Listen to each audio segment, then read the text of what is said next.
have done. You have truly treated our business like your business, and that's uncommon. So, well, it's certainly been a great partnership. It's certainly something we want to continue to do with you. And yeah, it has been a long time, 5 years, and a little bit of transition in terms of the operational space. But here we go. Wow, how much space do you have now? This is about 25,000 square feet. Wow. So it's always expandable.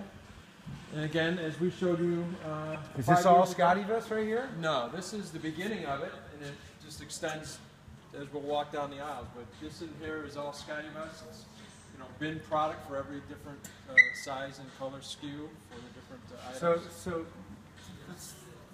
So everything you fill out the bins, and then we have overstock and above reserve positions. And so, for instance, when your pick tickets come over from operations, then we'll get the order and it'll say to go ahead and select one of the women's pants. These happen to be Margot Cargos, 2XL, and it's in the right location. We have a locator that assigns the picker to come to the right place, so we can have a high quality. Would UPC codes help you at all to scan? I know a lot of fulfillment centers are moving towards that, or is that not necessary? It could, but the velocity here, I mean, we're certainly capable of handling it in this fashion. It would, it only adds more time and money to add those stickers. Let's not do it. And let's not do it. As time, if as growth would require it, then yes, we would do that. But your SKUs are, organized potentially. These are just, items that are near the end of their life cycle, so these are the final sale outs, so they're kind of segregated, so we don't want to take up good bin positions so that we can get it sold through. And we still have a tropical. We do, yeah. One left. So again, just more of the same. Some of your larger items are here. We've got the travel vest. So when you say larger items, more quantities. There's more quantities, and they're also a little bit larger, so they don't fit as well in the bin. Okay. Plus, they get picked so much and get replenished that we spend more time filling the bins because your velocity on these travel vests are really great. We just pull them down and we pull right from the box. Saves you time and money. All right, that's what I like. That's what you like. So these are reserve positions, and we keep track of when the purchase order was issued. So from a rotational inventory, we always use the oldest inventory first, unless we're specified to pick otherwise. But by marking it with the purchase order number helps identify that's an awful lot of clothing. Wow, this is the first time I've seen all our clothing lined up like this. The last time that I've seen our clothing was in Ketchum in our various warehouses. You didn't even come to our facility at the time of transition from Ketchum to us, and that's that speaks volumes. The mutual relationship. I think we both put it in a sense of trust, and hopefully we demonstrated our ability to manage it and continue to. Absolutely. No. But mostly, So this is just onward and upward with your product, and the vacancy. That's for the next wave of inventory. So how do you keep track of the vacancy? So when you bill us for storage, that's empty. The fact I don't want to. You don't pay for that. Oh, we pay only what's. Well, you have a base rate because obviously we're reserving positions for you, whether you have inventory there or not. And then the very tops are considered reserve inventory, and you only pay for that space if it's filled. Okay. At the beginning. And of course, you can see that we combine pallets. We don't try to put one carton on a pallet. And where do things come in? Right there. Okay. We got the docks back here, and we'll show you the shipping and so on. So this is more of your inventory. Predominantly on this side, we do have some of your inventory on the lower levels here and upper because of the amount. Feels good to see the product. What it shows you is the breadth of your product. I mean, when you first started, you didn't have nearly the number. Like 8 items. You had 8 items. So now you've added all the women's things, the women's vests, all the stuff. All the stuff, trench coats, jackets. So we continue on. Do you store things that we sell to resellers separately? Like No, we keep all your inventory together so that we can find it, and if we have to do a count on it, we'll know where it's at. When you do resellers, we pull it down in bulk and then ship it in the manner that you need.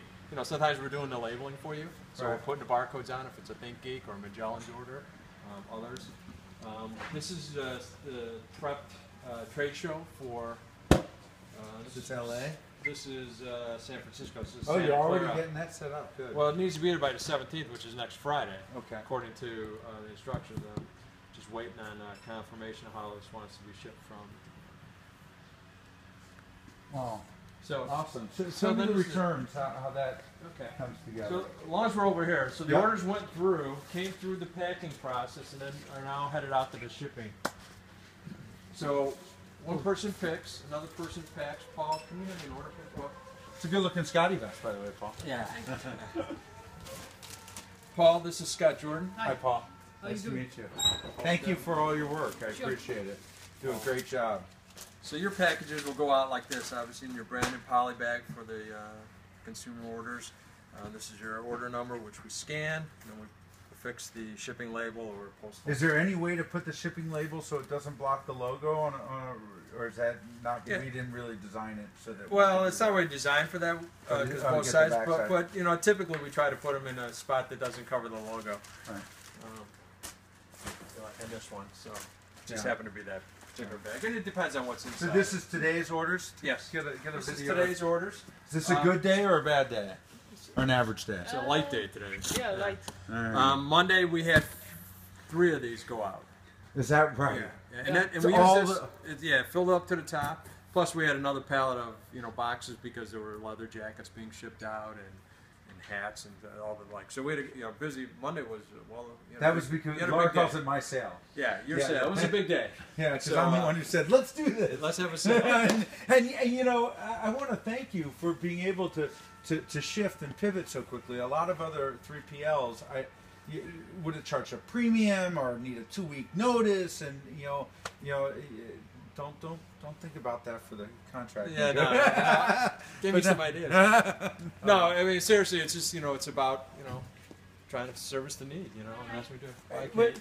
Bye, Kate. Wait, Kate, do you mind if you can say hi to the folks at SCOTTeVEST? We're taking a video. Kate does all the refurbishments and when processes all the returns.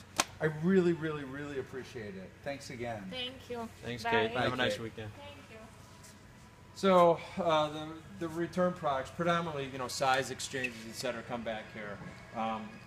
They get gone through first on the return, and then we get them organized so that we can do the refurbishment process, which means a complete audit and cleaning and etc. of your product and relabeling it as if it's new. It is new. It is new product. It just needs to be. It's like when someone tries it on and they look in the mirror and they put it back, and we need to make it so that it is clearly brand spanking new. I have dogs, so even in your own home, you're clean, but you try on something, a dog hair can get on it. Well, if that came back to us, we would not want to transcend that onto another customer or other product. So that's what we do here. We're sitting here making it exact. So I remember when we were talking, when we first were thinking about moving here, I said, what's the error rate? How many packages do you send to the wrong place or use the wrong shipping? And you quoted some ridiculously low number that I did not believe. And as it turned out, I don't think you have one package a year out of the thousands you ship that goes to the wrong place, or it's or missed or didn't get out. Fucking believable. It's really a procedural thing. It's just you're getting multiple eyes on the same order, without creating, cost or overhead, but add quality into the process. So have one person go out and pick, have the right location assigned on the pick ticket and in the right place, then have someone audit that work, and then ship it right. If you get that part done, you really can minimize the errors, and that's what we're trying to do. This is a thin business, so there's no way, no room for waste and no room for error. So that's what we really try to work on. I think what we experience is that a mistake takes 10 times as long to fix as it would have taken, even 20 times as long to fix. It's just get it right the first time. Get it right the first time and just get it done. Yeah, get it done. We share the same philosophy in customer service, and I really appreciate that. You treating us as a customer, I mean that. And, well, that's what we do. I mean, together you're our customer, and it's a great team. It's a great team. It's Well, awesome. thank you for the tour. Do you have more you want to show me, or have we covered? I mean, the only other thing I would show you is that this is the return. So today, the truck's backed up, whether it was the Postal Service or UPS or FedEx, and this is what they delivered us. And these are the customer returns. And you know, you saw the package going out, it was neat, and this is how it comes back. But we'll take this dirty bag and make sure that it's brand new, and it's really just the outer packaging that's bad. The inside is protected, and we'll get So through how this. long does it take? Tell me about the timing. How long does it take for something to come in the door, land here, and get back on the shelves? And I guess it doesn't matter so long as how long it takes to get back on the shelves. The customer, has already received their new package. The customers received their new package, so that part's, as soon as we process the return. So the real speed and accuracy that has to happen is this stuff coming in today has to be processed today so that you can work through the financial side or the customer service side within 24 hours. Right. So this volume of orders, of returns will be done this afternoon. Kate just left. Bogie will be coming in, and that's her job is to do the returns. She understands the process on your systems, how to document the returns, if there's any issues, extraneous things like that we need to do, and we'll get all this will be gone. Well, and then it starts over again. Well, I know that the folks. Do you want to say anything to the people you work with at SCOTTeVEST to let them know? Yeah. I mean, Dan and I and the rest of the team here are just really appreciative with all the folks we work with, starting with Laura, first and foremost, does a great job of communicating all of the business to us, in terms of orders and a lot of other aspects of the business. But the rest of the team, I mean, there's many to mention, but do know that you're all, thought of as really professional, and you do a heck of a job, and we appreciate it, and hope that we do the same back. We could not have done, before we moved our fulfillment out here, Laura was single-handedly doing everything you have described, in addition to customer service, and for a fairly good order volume 5 years ago, nothing like what we're seeing now. So, we understand what it takes to do this right, and I just really, really appreciate all that you do for us. Thanks a lot. You as well, Scott. Thanks. Appreciate it.